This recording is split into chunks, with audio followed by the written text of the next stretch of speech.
नमस्कार दर्शकों, मैं पूजा फिर से हाजिर हूँ आवाहन कार्यक्रम को लेकर आपके सवालों के जवाब देने के लिए।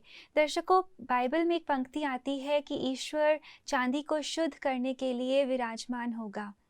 माना कि अगर हम किसी सुनार को देखें तो वो चांदी को शुद्ध कैसे करता है। वो चांदी को अपने हाथ में पकड़कर आग के उस हिस्से में रखता है जहाँ पे उसकी लौ सबसे ज़्यादा गर्म रहती है और उसे तब तक थामे रहता है जब तक कि वो शुद्ध ना हो जाए। और अगर उससे पूछा जाए कि उसे कैसे पता चला कि वो शुद्ध हो गई है, तो वो कहता है कि उसको अपनी झलक उसमें दिखाई देती है। तो दोस्तों, कहीं ना कहीं जो परिस्थितियाँ हमारे जीवन में आती हैं वो उस आग की लौ की तरह ही हैं, जिसके अंदर हम कहीं ना कहीं शुद्ध हो रहे होते हैं। हमारे पुराने कर्म, जो विकर्म हम जिसे कहें, वो विनाश हो रहे होते हैं और भगवान का भी साथ और नज़र हमारे ऊपर रहती ही है।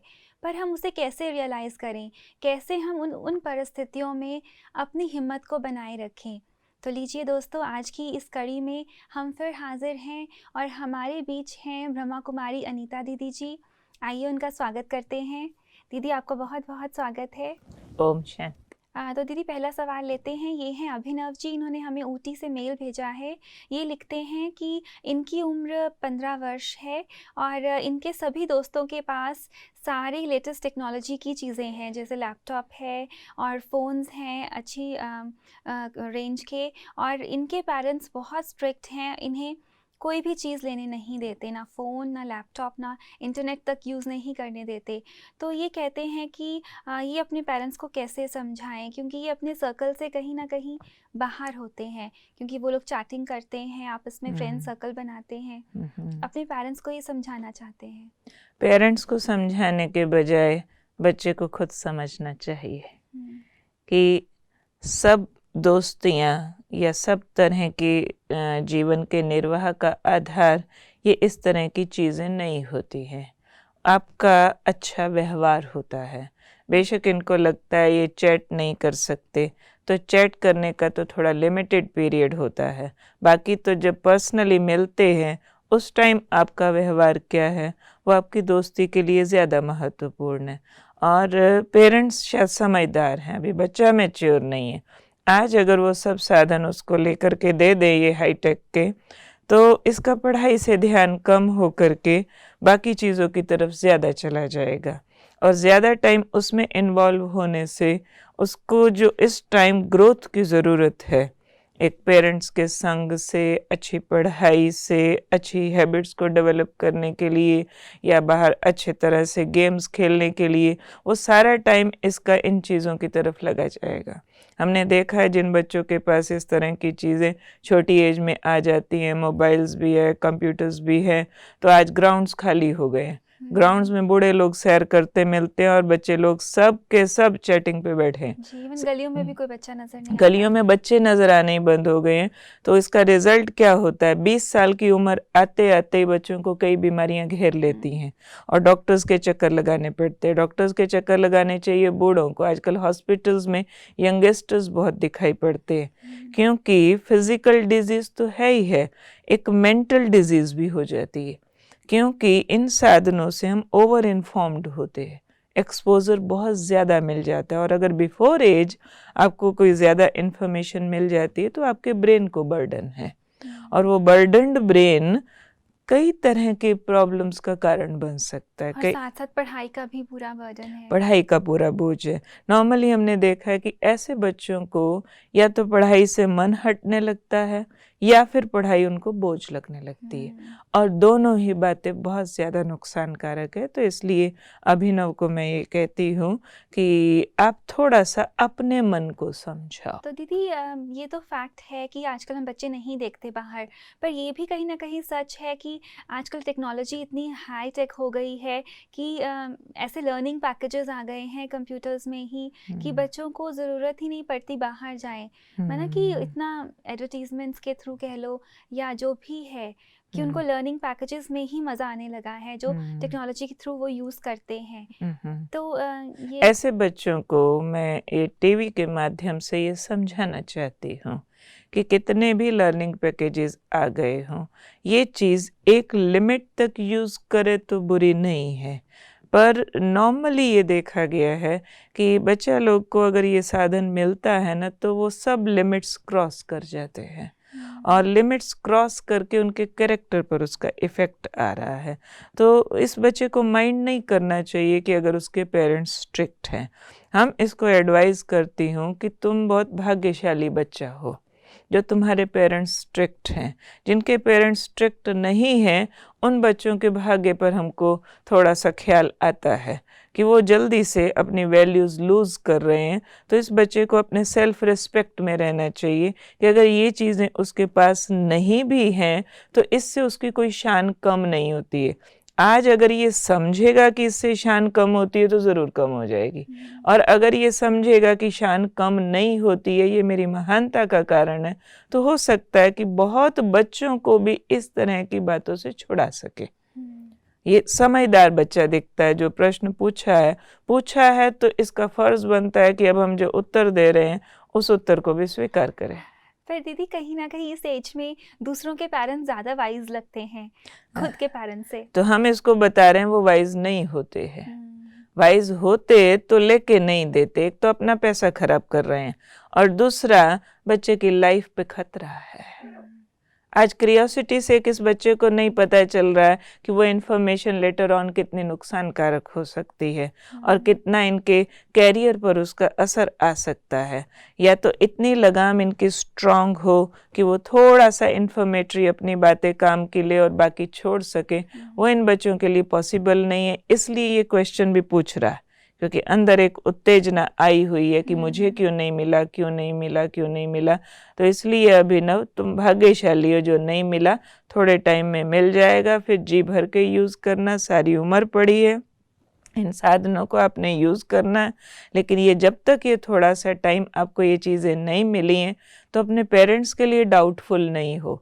वो इसमें आपको प्यार ज़्यादा ही करते हैं, आपका भला ज़्यादा ही चाहते हैं, आपकी शान ऊंची कर रहे हैं, कम नहीं कर रहे हैं। जी दीदी, पर दीदी जैसे बच्चों को मज़ा आता है ये चीज़ें करने में और बच्चों की टेंडेंसी होती है कि अगर जो खिलौना दूसरे के पास है मेरे पास भी होना चाहिए क्योंकि बच्चे हैं। तो फिर ये बच्चों की मानसिकता हम मैच्योर कैसे हम ट्रांसफॉर्म कर सकते हैं? उसको मज़ा लेने के तरीके बदलने पड़ेंगे कि मज़ा मम्मी डैडी का कहना मानने में भी आना चाहिए। अगर सिर्फ मज़े की तरफ चला गया तो मज़े जितना ही रह जाएगा और बाकी लाइफ सज़ा हो जाएगी।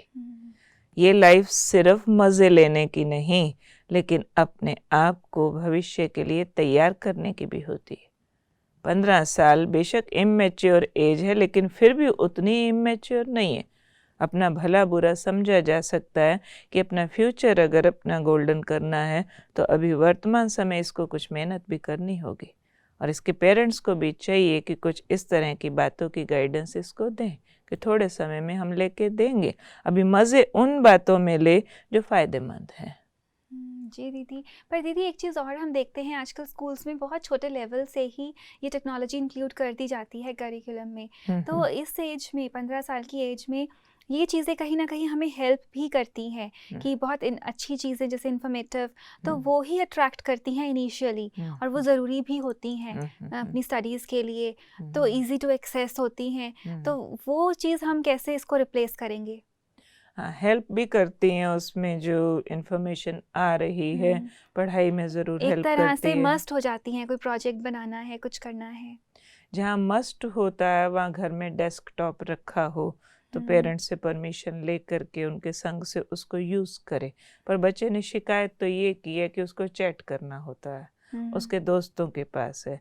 मोबाइल कोई इस तरह की नेसेसिटी नहीं है, लैपटॉप कोई ज़रूरी नहीं है। घर में अगर डेस्कटॉप है पेरेंट्स और वो सब कॉमन यूज़ करें, प्राइवेटली नहीं यूज़ करें तो इसको उचित समझा जा सकता है। लेकिन अगर पेरेंट्स इसको उचित समझें तो, और फिर स्कूल में इस तरह से प्रेशर आए तो, अदरवाइज बच्चे को अपनी इच्छाओं पर ध्यान देना चाहिए। जी, पर दीदी एक और प्रॉब्लम आती है जैसे कम्युनिकेशन। आजकल यही टीनेजर्स जो होते हैं वो कम्युनिकेट करते हैं मोबाइल के थ्रू, तभी उनका कनेक्शन रहता है कि अब प्लानिंग जो भी होती है उनके पूरे दिन की तो वो उससे बाहर हो जाता है बच्चा। तो वो एक लोनलीनेस या जो टैबू लग जाता है कि आउट ऑफ सर्कल, तो उससे वो कैसे अपने आप को इस उम्र में जूझे? वो इस बात से कैसे अपने आप को निकाले है ना, कैसे मेंटेन करे खुद को, कैसे अपना ध्यान पढ़ाई में रखे इन स्पाइट ऑफ जो एनवायरनमेंट उसे स्कूल में मिलेगा आउट ऑफ सर्कल का। उसको ये सोचना चाहिए कि ये सिर्फ दोस्तियों की लाइफ नहीं है, ये एज पढ़ाई की है, और जिस चीज से उसकी पढ़ाई को खतरा है वो हर चीज छोड़ने योग्य है। उस हर चीज का त्याग कर देने में ही शान है। अगर पढ़ाई पर आँच आती है और दोस्तियाँ निभती है तो सिर्फ दोस्तियाँ निभाने से तो कैरियर नहीं बनता है ना। जी दीदी, पर दीदी एक प्रैक्टिकल प्रॉब्लम आती है, अगर पूरी क्लास में सारे मेजॉरिटी बच्चे इस तरह के हैं और वो बच्चा पढ़ाई पे ध्यान देता है तो दूसरे बच्चे उसको तंग करते हैं, लाइक उसके साथ नहीं बैठेंगे, उसे पढ़ाकू कहकर चिढ़ाएंगे या mama's boy mama's girl like this, तो वो उस प्रेशर को कैसे हैंडल करें? ये इस बच्चे का टेस्ट है कि अगर वो ममाज बॉय कह करके उसको बुला रहे हैं, पढ़ाकू कह करके बोल रहे हैं या किसी भी तरह से छेड़ रहे हैं तो उसको माइंड नहीं करना चाहिए। अगर माइंड करेगा तो अपनी ग्रेटनेस को खो बैठेगा। इसको सिर्फ ये समझे कि एक चैलेंज आया उसके आगे कि इस सारी बातों को सुनते हुए भी वो उसके असर में न जाए। अगर इस तरह हम पब्लिक ओपिनियंस में जाने लग गए तो किसकी मानेंगे, किसकी छोड़ेंगे। आज अगर वो बहुत पढ़ता है तो भी लोग बोलेंगे बहुत पढ़ता है, और अगर पढ़ना छोड़ करके वो दोस्तों के संग लग गया तो भी तो सुनना पड़ेगा। कहीं दोस्तों का सुनना पड़ता है, कहीं पेरेंट्स और रिलेटिव्स का सुनना पड़ेगा, सुनना तो पड़ेगा ही। फिर भी जो राइट है, जो उचित है वही करना चाहिए। इस बच्चे को कुछ टाइम साइलेंट होके अपने साथ बैठ के अपने से पूछना चाहिए कि तुम्हें लाइफ कौन सी चाहिए। आज सिर्फ खेल खा करके गंवा देने वाली, जिसमें मार्क्स कम आए, कैरियर स्पॉइल हो जाए, वो वाली चाहिए तो ले लो, मोबाइल लैपटॉप सब कुछ अपने आप को पढ़ाए। या लाइफ तुम्हें चाहिए स्कूल में टॉप किया, फिर तुमने कंपटीशन टॉप किया, फिर तुम्हारा कैरियर इतना अच्छा बन गया और ये चीज़ त्याग करनी पड़ी, मोबाइल लैपटॉप वगैरह, तो कौन सा ऑप्शन इसको एक्सेप्टेड है उसको खुद ही डिसाइड करना पड़ेगा। तो दीदी अभिनव को कैसा बिहेवियर रखना चाहिए क्लास में, जब उससे सब रूड हो रहे हैं तो उसे खुद का बिहेवियर कैसा? बहुत कॉन्फिडेंट, बहुत आत्मविश्वास वाला, जैसे कि उनकी बातों का वो मजाक उड़ाना जानता हो। कि बड़े लोगों को छोटे लोग छोटी छोटी बातें बोलते रहते हैं लेकिन परवाह नहीं होती है, जैसे कि नादान कोई उसके सामने बोल रहा है। बोलने की जरूरत नहीं है, अंदर से ये एटीट्यूड होना चाहिए कि आई एम राइट। जब अपने पर विश्वास है तो दूसरे की बात को वो ऐसे सुने जैसे बिल्कुल घटिया सी बात किसी ने कह दी है। तो जब इस तरह से अंदाज से उनकी बात लेगा तो वो अपने आप शर्मिंदा हो जाएंगे कि हमें इसको शायद इस तरह की बातें कहनी नहीं चाहिए थी, हमसे गलती हो गई है। वो अपने सेल्फ रिस्पेक्ट में रहे। पहले इसको अपने विश्वास को बढ़ाना पड़ेगा कि मैं पढ़ाई पर अटेंशन देकर ठीक कर रहा हूँ। और इतनी सी बातों से दोस्तियाँ टूटती नहीं होती है। दोस्तियाँ टूटती तब हैं जब हम खुद अपने मन से टूटे होते हैं कि इनके पास है मेरे पास क्यों नहीं है। खुद कंपैरिजन में है। पहले खुद अपने अंदर अपने को पक्का करें, नहीं है तो नहीं है, कोई बात नहीं, मेरे पास और वैल्यूज़ है, और पढ़ाई है, और शक्तियाँ हैं, और मेरे पास अच्छे गुण हैं, उस हिसाब से मैं आगे जा सकता हूँ। तो उससे वो दोस्ती का ग्रुप भी उसका टूटेगा नहीं। हम लोग खुद भी कॉलेज में पढ़े हुए हैं इस तरह से। हमने उनके साथ वाला कंपटीशन फैशन का छोड़ दिया था, पार्टियों में जाना छोड़ दिया था, फालतू खाना छोड़ दिया था, एक भी फ्रेंड नहीं छूटी। और ही हमारा सेल्फ रिस्पेक्ट बढ़ने से वो ज़्यादा हमारे आगे पीछे घूमते थे। आज मेरे को ये प्रॉब्लम है, हेल्प कर दो, आज मेरे को ये बात है, तुम समझा दो, आज थोड़ी देर मेरे पास बैठ जाओ, तुम्हारे से हमको शांति मिलेगी।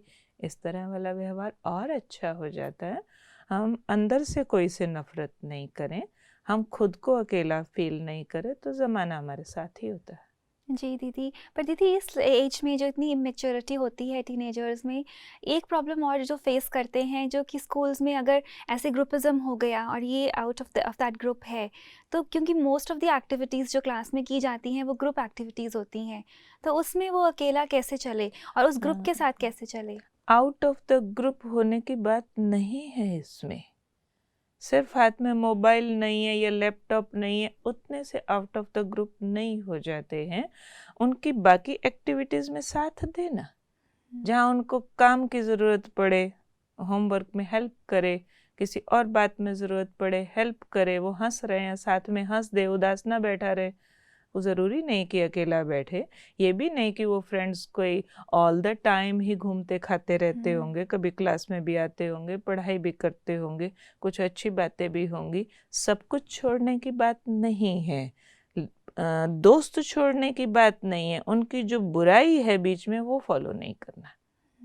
तो बाकी बातों में तो साथ देना, और कुछ कुछ बातें कभी कमेंट, कभी इस तरह की उनकी रिजेक्शन सहन करनी भी पड़े तो कोई ज़्यादा कॉस्ट नहीं है।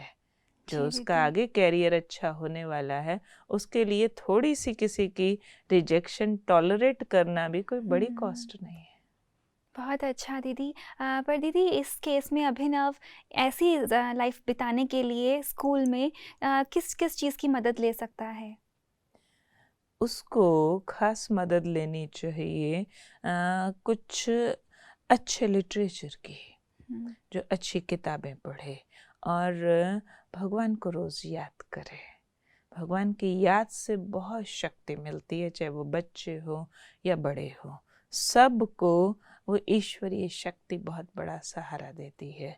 और साथ साथ उसको थोड़ा सा आत्मविश्वास बढ़ाने के लिए अपने पेरेंट्स के क्लोज आना चाहिए। वो पेरेंट्स को गलत ना समझे। जब तक पेरेंट्स को गलत समझ रहा है तो ये बच्चा ज़िंदगी में खुशी का अनुभव नहीं कर सकता। उनको ये मान लेना चाहिए कि पेरेंट्स बच्चों के अगेंस्ट नहीं होते हैं। पेरेंट्स हमेशा बच्चों के वेल विशर होते हैं, और उनकी छाया में हम पल रहे हैं तो हमारा फ़र्ज़ है उनकी आज्ञा पालन करना। इस तरह की अगर बातों का ध्यान रखेगा, पेरेंट्स का आज्ञाकारी होकर के रहेगा, तो बहुत सारी प्रॉब्लम्स तो वैसे भी सॉल्व हो जाने वाली। पर दीदी आई एम श्योर अभिनव के माइंड में ये प्रश्न आ रहा होगा कि जो पेरेंट्स ये चीज़ें उनको प्रोवाइड करते हैं अपने बच्चों को, क्या वो वेल विशर नहीं हैं अपने बच्चों के? लेकिन वो बच्चों की ज़िद में आ गए। इसके पेरेंट्स थोड़े से ज़्यादा स्ट्रॉन्ग हैं, जो ज़िद में नहीं आए, तो इसलिए ये ज़्यादा खुशकिस्मत है। थोड़ा सा ज़्यादा स्ट्रॉन्ग तो उनको मानेंगे ही ना हम, कि बच्चे की ज़िद में नहीं आए और वो वाली चीज़ें नहीं लेके दी, तो इसका मतलब ये नहीं है कि इसके पेरेंट्स दूसरों के पेरेंट्स से ज़्यादा खराब है, नहीं, थोड़े से ज़्यादा शक्तिशाली। हाँ, जस्ट देखने का तरीका है। बहुत सुंदर दीदी। तो अभिनव, हमें उम्मीद है कि आपको समझ आई होगी, जैसे दीदी ने बताया कि ज़रूरी नहीं है कि अगर बहुत सारे लोग कोई चीज़ कर रहे हैं वो सही ही हो। जो चीज़ सही है वो आप करें, धीरे धीरे आपको सब फॉलो करना शुरू करेंगे। तो दीदी, जैसे कई पेरेंट्स मोटिवेट करते हैं अपने बच्चों को ये कहकर कि अगर आप अच्छे मार्क्स लाओगे या कुछ भी करोगे तो हम आपको ये चीज़ें लेकर देंगे, चाहे वो गलती से ही उनके मुंह से निकल जाता है और बाद में वो पलट जाते हैं, जैसे अभिनव के केस में भी हो सकता है। तो फिर उस केस में बच्चे उस चीज़ को कैसे हैंडल करें, और पेरेंट्स अपने बच्चों को इन चीज़ों के अलावा कैसे मोटिवेट कर सकते हैं? पेरेंट्स को भी चाहिए वो झूठे वायदे ना करें। और अभिनव के पेरेंट्स ने अगर कहीं ऐसा किया हो, कहा हो दिला देंगे, मार्क्स भी अच्छे आए हों और फिर भी न दिलाया हो, तो बच्चा भी माइंड न करे। क्योंकि ये रिश्ता ऐसा होता है जिसमें अंदरूनी एक दूसरे के लिए होते ही है। ये खून के रिश्ते हैं, जल्दी टूट नहीं सकते हैं। लेकिन बच्चे छोटी सी बात से भी समटाइम्स पेरेंट्स से विश्वास हटा देते हैं।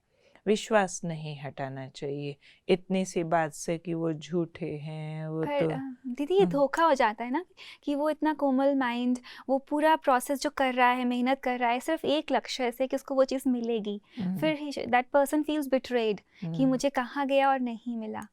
ज़रूरी बात है, हो सकता है, लेकिन इस केस में जबकि ये बात बच्चा समझना चाहता है तो इसको हम ये समझाते हैं कि अगर उन्होंने नहीं भी लेकर के दिया तो भी वो इतनी छोटी सी बात से गलत नहीं हो जाते, क्योंकि बच्चे का संसार एक मोबाइल एक लैपटॉप तक आकर के रुका हुआ। लेकिन पेरेंट्स का जो पर्सपेक्टिव वो बहुत ब्रॉड है, और बच्चे की होल लाइफ को देख रहे हैं, सिर्फ उसका मोबाइल और लैपटॉप ही नहीं देख रहे हैं। तो बच्चे को इस बात को अंडरस्टैंड करने की ज़रूरत है कि नहीं भी लेकर के दिया तो कोई भला होगा इस बात में, कोई कारण होगा इस बात में, और चीज़ें भी तो लेकर के देते हैं, और अब तक उन्होंने पाला भी तो है, अब तक हमारे ऊपर और मेहनत भी तो उन्होंने किया है। एक चीज़ मिस हो जाने से कोई पूरी पर्सनैलिटी किसी की ख़राब नहीं हो जाती है, और ऐसे कई चांस आएंगे, एक कमी नहीं। आजकल के बच्चे तो अगर देखा जाए तो पेरेंट्स के ऊपर पूरे लेक्चर्स कर सकते हैं कि वो लोग कहाँ कहाँ खराब हैं और उनको कहाँ कहाँ ठीक किया जा सकता है। किसी भी बच्चे को आप ज़रा सा छेड़ करके देख लो, और कंपैरिजन जल्दी जल्दी करते जल्दी हैं। जल्दी उसके मम्मी डैडी इतने अच्छे, वो लेके देते हैं, और उसके मम्मी डैडी इतने अच्छे, कुल मिला करके हर एक बच्चा आपको एक पूरा ऐसे बना करके दे सकता है जी। कि मेरे मम्मी डैडी कितने खराब हैं। और पूरी ज़्यादातर सेल्फ रिस्पेक्ट होती है छोटे बच्चों की भी कि हमारे पेरेंट्स ठीक हैं कि नहीं। और ये वो सब्जेक्ट है जिसमें कोई रिप्लेसमेंट नहीं है जी। कि आप दुकान पे गए थे कि ये वाली चीज़ खराब निकली है, दूसरी दे दो। भगवान जी, ये वाले पेरेंट्स खराब निकले, आप दूसरे दे दो। इसमें कोई रिप्लेसमेंट तो होने वाली नहीं है, वो तो फाइनल है, जो हो गए। तो बच्चे को सोचना चाहिए कि मेरे मम्मी डैडी सबसे अच्छे हैं, जो हैं जैसे हैं मेरे हैं, रिप्लेसेबल नहीं है। और अपनी चीज़ को अप्रिशिएट करना ही सबसे ज़्यादा समझदारी की बात होती है। समझदारी इसी में ही है। इसलिए मैं बच्चों के पक्ष में ही बोल रही हूँ कि बच्चों को अपना भला समझना चाहिए, और पेरेंट्स को भी इस बात पे ध्यान रखना चाहिए कि झूठे वायदे न करें। तो कहीं ना कहीं उन्हें हर्ट करता ही है बच्चों को। ज़रूर। तो दीदी, जैसे जो भी हमने डिस्कस किया आज, तो वो तो एक तरह से सिद्धांत जैसे प्रिंसिपल्स हैं, पर इतने छोटे बच्चे के दिमाग में वो बातें नहीं बैठती, चाहे वो 15 साल का भी है। और पेरेंट्स भी कहीं ना कहीं अपनी ज़िद पे अड़ जाते हैं कि नहीं तो नहीं। तो उस केस में बच्चा फिर क्या करे, जिससे समझ में ही नहीं आ रहा, चाहे वो ये प्रोग्राम भी देख रहे हैं मगर फिर भी उनको ये चीज़ें एक्सेप्ट नहीं हो पा रही हैं अंदर से। अगर एक्सेप्ट नहीं हो पा रही हैं तभी तो दिन ब दिन प्रॉब्लम्स बढ़ती चली जा रही है ना। और प्रॉब्लम का सॉल्यूशन भी कहाँ आएगा, जहाँ ये एक्सेप्टेंस आएगी। इस एक्सेप्टेंस के बिना तो कोई सॉल्यूशन ही नहीं है। अदरवाइज तो फिर हमें प्रॉब्लम्स को एक्सेप्ट करना पड़ेगा कि ये प्रॉब्लम्स भी हमारी लाइफ का पार्ट एंड पार्सल है, और उसको बेयर करना पड़ेगा। तो बच्चों के लेवल पर हम बच्चों को समझाएंगे, पेरेंट्स के लेवल पर हम पेरेंट्स को समझाएंगे। कुछ काम यहाँ स्कूल टीचर्स का भी बनता है कि वो स्कूल में भी इस तरह का वातावरण पैदा करें कि इस तरह की चीज़ों को बैन करें। और वो अगर बैन करेंगे या उनका प्रॉपर यूटिलाइजेशन समझाएंगे तो उस चीज़ का भी बच्चे पर असर आ सकता है। और अदरवाइज़ ये एक्सपोजर बढ़ते बढ़ते बच्चों के कैरेक्टर को बहुत भयानक नुकसान पहुंचा रहा है। बेशक सुनने में ये बातें सिद्धांतवादी लगती हैं, इसके बावजूद भी प्रैक्टिकल बात भी तो यही है ना। अब हम देखते हैं हमारे ब्रह्मा कुमारी सेंटर्स पर टीनेजर्स भी आते हैं, हम लोग उनके लिए पर्सनैलिटी डेवलपमेंट कोर्सेज करते रहते हैं, और जैसे जैसे उनको प्रॉपरली हम गाइड करते हैं, एक फ्यूचर का विजन दिखाते हैं कि ये या ये आपको दोनों में से क्या चाहिए, अपनी तस्वीर ये वाली पसंद है कि ये वाली पसंद है, एक तरफ डेविल है, एक तरफ एक ग्रेट पर्सनैलिटी है। तो अगर इस तरह से प्रॉपर उनको गाइडेंस मिलती है तो उस तरह से तो वो समझने के लिए तैयार हो जाते हैं। जैसे हम कहते हैं बच्चे का कोमल हृदय है, बच्चा गीली मिट्टी है। तो कोमल हृदय अगर गलत बात जल्दी सीखा है तो ठीक बात भी जल्दी सीख सकता है। ऐसी बात नहीं है, सिर्फ हम लोग बच्चों पर मेहनत करने में कंजूस हो गए। उनकी जो कॉन्सिक्वेंसेस निकल रही हैं उस पर हम दुखी ज़रूर हो रहे हैं, लेकिन उससे पहले जो उन पर मेहनत की जानी चाहिए थी उस पर ध्यान कम हो गया है। और ज़्यादातर असर इसलिए भी आ जाता है बच्चों को इन बातों का क्योंकि पेरेंट्स खुद ये चीज़ें यूज़ करते हैं ना। वो कहीं ना कहीं जेलसी का रूप ले लेती है, एक जेलसी का रूप भी आएगा। और अगर देना भी है तो उसको वॉच करे, कंट्रोल करे, जी। उसमें फिर उसको हेल्प करे, साथ बैठ करके गाइड करे, नहीं तो फिर आदतें बिगड़ेंगी। पर दीदी पेरेंट्स का यूज़ करना तो अनअवॉइडेबल है, उनको तो अपने वर्क से रिलेटेड करना ही है। पर अगर समझो कोई कोई बच्चे ऐसे भी होते हैं जो बहुत अच्छे स्टूडियस हैं, अच्छी बातें सीखने वाले हैं, वो इन चीज़ों का यूज़ पॉजिटिव तरीके से भी करते हैं। पेरेंट्स के साथ में अगर बैठ के। अभिनव को इतनी ही जिद है तो पहले अपने आप को चेक करे कि वो उसका ठीक तरीके से यूज़ कर सकता है या नहीं कर सकता है। दीदी एक और बिलीफ सिस्टम है जो हम आपसे जानना चाहेंगे कि वो सही है या नहीं, कि कहा जाता है चाहे वो किसी भी एज ग्रुप में हम अप्लाई करें कि हमें अपने एक्सपीरियंसेस से ही लर्न करना ज़्यादा बेटर है, रेदर देन कि हम किसी और के अनुभव से सीखें। खुद अनुभव करो, फिर वो हम या अपनाएंगे या छोड़ेंगे, वो परमानेंट होगा। ये कहाँ तक सही है? जिंदगी बहुत बड़ा सब्जेक्ट है और इसमें इतना विस्तार है कि सब चीज़ आप करके नहीं सीख सकते हैं। कुछ एक चीज़ें कर लेने के बाद बाकी चीज़ें उसके बाय प्लॉट्स होते हैं जिसको आप कोरिलेट कर सकते हैं और कोरिलेट करके आप उस चीज़ को सीख सकते हैं। ज़रूरी नहीं कि अपना हाथ आग में जला करके ही हम आग से बचें, खुद करंट खा के ही हम करंट से बचें, खुद एक्सीडेंट करके ही हम गाड़ी ठीक चलाएं, ये कोई ज़रूरी तो नहीं है ना। समझदार लोग इंट्यूटिव होते हैं कि इस बात में फलाने को नुकसान इस तरीके से हुआ तो इस बात में बचना चाहिए। और जो जहाँ तक एक्सपीरियंस की बात है, वो एक्सपीरियंस तो इनर वैल्यूज़ का होता है जो खुद करना होता है। हैप्पीनेस है, कहीं आपकी सेटिस्फेक्शन है, वो आपको इंटरनली खुद करना है। बाकी जहाँ जहाँ नुकसान हो रहे हैं वो करके सीखने की तो बात नहीं माना होती ना। वर्च्यूज का एक्सपीरियंस करना ज़रूरी है रेदर देन वाइसेस। वाइसेस का तो एक्सपीरियंस करने की कोई ज़रूरत नहीं है ना, कि दूसरे ने मर्डर किया, जेल गया, तो मैं क्या करूं? मुझे मर्डर नहीं करना, यही सीख लो ना, ये करके सीखो। दूसरा शराब पी के नाली में गिरा हुआ है, मैं क्या करूं? मैं भी पी के गिरूं फिर सीखूं और फिर छोड़ूं? नहीं, मुझे पहले ही नहीं पीना ना, पता है ये बुरी चीज़ है, भी जहर खा गया था अगले ने, उसकी डेथ हो गई, मैं क्या करूं? पहले खाऊं फिर देखो डेथ होती है। हाँ, ये बहुत सुंदर दीदी आपने हमें बताया। This is not the way ना। तो एक समझदार फिल्टर करना जानता है ना कि किस चीज़ को एक्सपीरियंस करना है, किस चीज़ को नहीं करना है।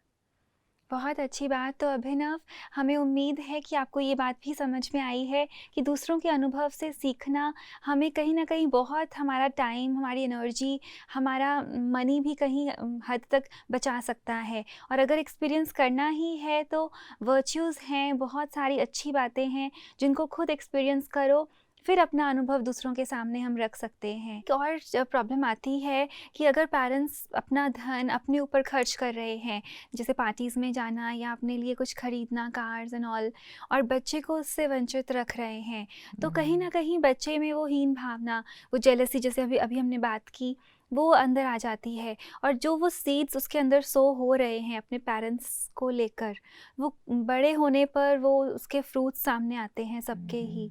तो वो उस सिचुएशन में पेरेंट्स और बच्चे कैसे उस चीज़ को करेक्ट कर सकते हैं? इसलिए हम हमेशा समझते हो कि पेरेंट्स को रोल मॉडल होने की ज़रूरत है। बच्चों के प्रति शिकायतें तो बहुत करते हैं लेकिन खुद पर ध्यान नहीं देते हैं। खुद अगर लग्जरीज में डूबे हुए हैं और फिर बच्चे को मना कर रहे हैं तो बच्चे का कोमल हृदय तो उससे हर्ट होकर के ज़िद्दी भी हो जाएगा, बुरी राह को ठीक भी समझने लग जाएगा। तो इसलिए पार्टियों में ज़्यादा जाना, लग्जरीज की खरीदारी में धन वेस्ट करना, ऐसी बातों से पेरेंट्स को ज़रूर बचना चाहिए। उन्हें ये भी ध्यान रखना चाहिए हम उस देश में रहते हैं जिसकी बहुत सारी जनता भूखी है, बहुत सारे बच्चे अनपढ़ हैं, उनको भी कहीं हमारे सहयोग की ज़रूरत है। तो सहयोग राइट डायरेक्शन में यूज़ करें। सिर्फ अपनी सुख सुविधाओं का ध्यान रखना बच्चा पालने में कहीं ना कहीं नुकसान पैदा कर सकता है। इसलिए फिर से जो भी पेरेंट्स हैं बाल बच्चे वाले, उन सब के प्रति हम यही एक संदेश दे रही हूँ कि बच्चा पालना एक तपस्या समझें, इसको भी एक बहुत ऊंचा कर्तव्य मानते हुए टॉप प्रायोरिटी पर रखें और इसी में मौज, इसी में मस्ती, इसी में आनंद, इसी को लग्जरी समझें। फालतू लग्जरीज में आज आप लगते हैं और बच्चे को पढ़ाई में झोंकना चाहते हैं तो आपका मकसद पूरा नहीं होता। तो अपना मकसद पूरा करने के लिए आपको खुद भी बच्चे के संग चलना होगा। आप पार्टियों में, बच्चा पढ़ाई में नहीं चलेगा, क्योंकि कहीं ना कहीं पेरेंट्स ही बच्चों के लिए डिस्ट्रैक्शन बन जाते हैं। ज़रूरी बात है। और वो डिस्ट्रैक्शन बच्चा टॉलरेट नहीं कर सकता। फिर जब कैरेक्टर बिगड़ता है तो फिर पेरेंट्स के क्वेश्चंस आते हैं, बिगड़ गया। तो अपने ऊपर ध्यान देना बहुत ज़्यादा ज़रूरी है। जी दीदी, तो कहीं ना कहीं पेरेंट्स को भी बच्चों को साथ लेकर ही चलना पड़ेगा। जो वो करते हैं बच्चों को साथ, माना कि अगर वो पार्टीज एंड ऑल करते हैं तो कहीं ना कहीं उसका असर बच्चों पे पड़ता ही है। तो दीदी बहुत सुंदर आपने हमें बात बताई। अपना समय देने के लिए और यहाँ आने के लिए आपका बहुत बहुत शुक्रिया। ओम शांति। ओम शांति। तो दर्शकों, आप यूं ही हमारा ये कार्यक्रम देखते रहिए, अपने सवाल हमें ऐसे ही भेजते रहिए और आज की ये कड़ी देखने के लिए आपका बहुत बहुत धन्यवाद।